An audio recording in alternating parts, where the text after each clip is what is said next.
Hi guys! Dahil wala akong magawa ngayon, tuturuan ko kayo kung natin i-connect yung PayPal account natin sa ating GCash account.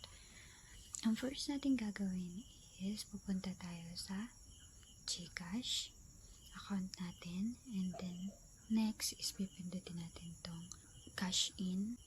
Pag napindot natin yan, hanapin natin yung global partners. And then, makikita natin dito is yung PayPal is nasa una na.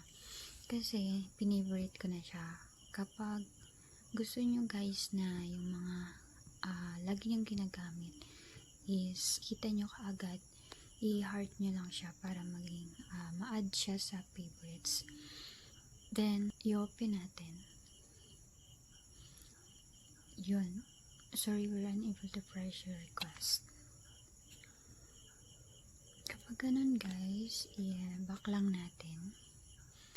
And then, i-open natin ulit. And dahil na-open na natin, pindutin natin ulit yung cash in.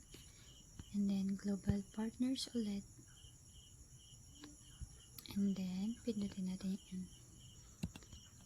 Okay. Then, link account.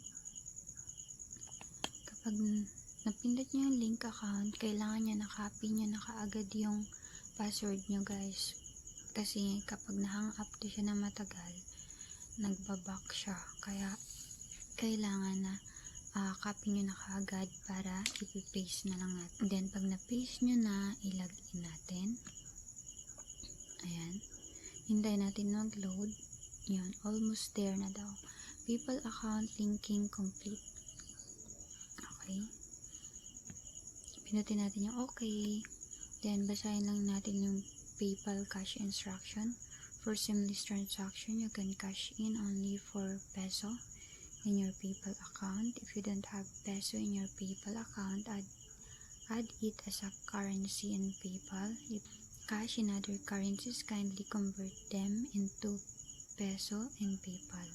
Minimum cash in amount required is 500. Yan, okay na yan guys. Yan guys for tonight's video. Thank you.